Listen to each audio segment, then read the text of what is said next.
Color grading, while being unnoticed, can highly impact your film. Color can be used to provoke a variety of things, either it be creating mystery and tension or creating hope and peace. Today I'll be going over the different types of colors used in films and how they're used in order to evoke emotion. Alright, so let's first start with the difference between bright and dark colors. It is mostly obvious that brighter colors are used in order to provoke a lighter feeling, some like a feeling of peace, a feeling of joy, pretty much like mostly positive emotions. And then darker colors are mostly used to provoke negative emotions like fear or anger or tension. When it comes to brighter colors, you can easily notice them more because I feel like those colors are the ones that are used most often in the media that we consume. I'm pretty sure in most kids movies and in most kids shows, brighter colors are used, especially in kids shows. I find it that like I actually find it kind of hard to find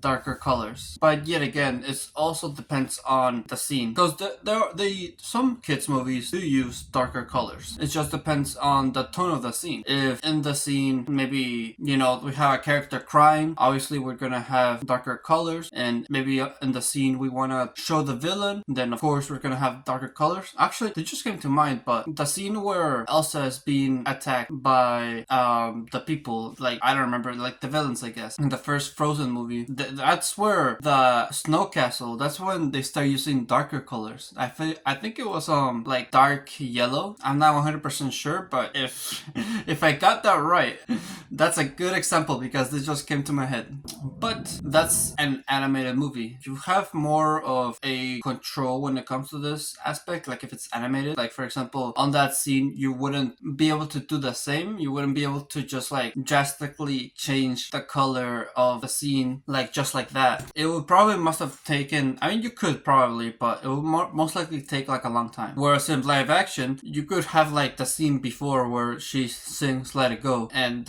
she makes the snow castle. Like you could do that and you could have like the whole set in real life, and it will take a long time to do that. But then when it comes down to the later scene, that like yellow/orange, you have to like get more equipment. It will take a lot more time changing the set. It would just take longer. But to be fair, this is a fantasy movie, and this would be a fantasy element. You don't always have to, when it comes to more realistic takes, when it comes to more realistic films, it will still be a lot more helpful if you had your own set, because if you have your own set, you can control the colors and the pattern. We humans we like to see patterns, we like to see shapes, and you can find these shapes and patterns all over the world. And in order to find places like this, you need to like explore around, go outside, and think of, like, imagine it in your head if the location is what you want it. But also, most importantly, you're also gonna go there in order to see what type of color there is. If there's a lot of greens, if there's like a lot of plants around, if it's like maybe dark and abandoned, which has like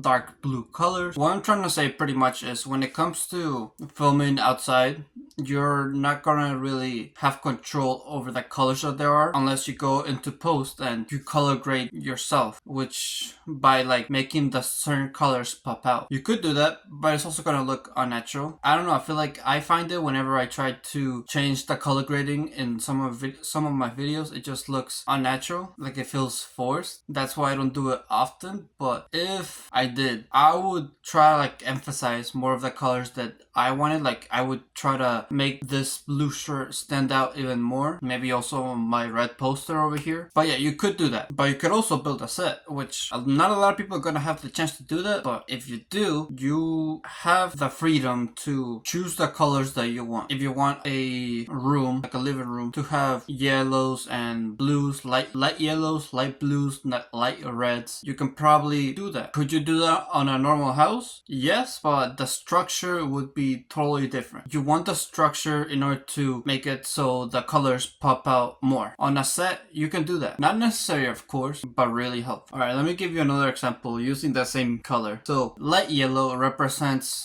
joy, excitement, happiness. Same thing with light orange, and it's also the reason why the yellow brick road is used in The Wizard of Oz, because that's what it's supposed to represent. And then something fascinating that I literally just looked up right now is what emotion represents dark yellow and dark orange, and it's pretty much cowardice, betrayal, anxiety, egotism. And I think egotism is really really fascinating because one of the most commonly aspects of Whiplash is the fact that it has like orange color grading. And I feel like this, like dark orange and dark yellow color grading, and I feel like this is really fascinating because I do agree that this film does focus a lot on egotism, on focusing mainly on what you want, and also the anxiety that comes from trying to become great. Mostly egotism though, the ego thing. Okay, let's talk about black and white. So black and white, both separately, give different emotions, but put together it kind of makes sort of like a gray color. My interpretation of gray is of emptiness, not really feeling a certain emotion. So usually when I look at black and white movies, I usually don't have an emotion being evoked, at least not by the colors. But I feel like that's a good thing because that makes it so we pay full attention to the film. Like in order to feel emotion towards the film, we really have to pay attention to it. And if that's the case, it does make sense why a lot of people kind of do reject older films because you do have to put effort into watching them. Same thing with silent films. People don't really want to,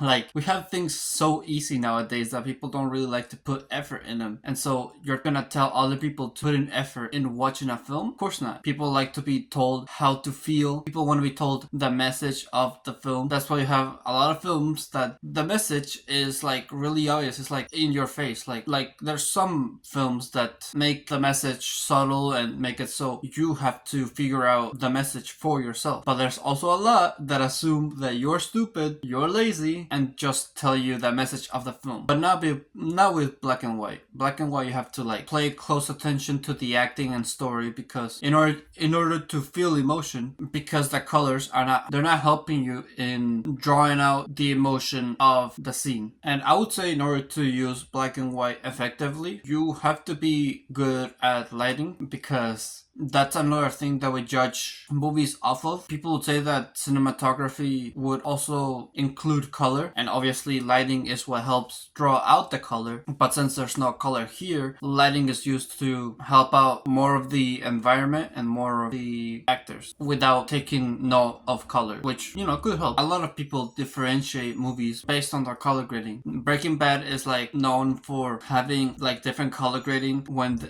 they ever went to Mexico. Again, Whiplash is known for the orange color grading, but like they all have like different tones even though they have the same color grading. Like the one from Whiplash and the one from Breaking Bad, it's kind of similar, but they both have different tones because of the acting and story and what is being shown on screen. It could be like a similar emotion, but it's the same thing with black and white movies. Just because they use black and white doesn't mean they're showing the same tone and emotion. It is the story, the acting, and everything else that separates the films. And again, color grading is just a vehicle to get you that result of evoking emotion. But you can also rely on other aspects of filmmaking in order to do that. That's why we have some scenes, some movies and shows where even though the color grading doesn't match the emotion that they want to evoke, it's still effective because the other aspects like the acting or maybe like the cinematography are so good. It's not something that is necessary, but it could boost and help the audience draw out the emotion that you want to give. All right, so let's do a rapid fire on the type of emotion some colors do. So red, bright red represents romance. Pink, bright pink. This is all like the bright version of colors. Pink represents femininity. Green represents balance. Brown represents comfort. Purple represents power. Blue represents peace and calm. And that's it. I know there's like a lot of colors out there, but I just want to, these are like most of the colors that are used. The dark version of these colors probably just like mean the opposite of what I just said. Again, you should look it up yourself though. Make sure you are 100% correct. Don't trust nobody on the internet. Seriously, don't.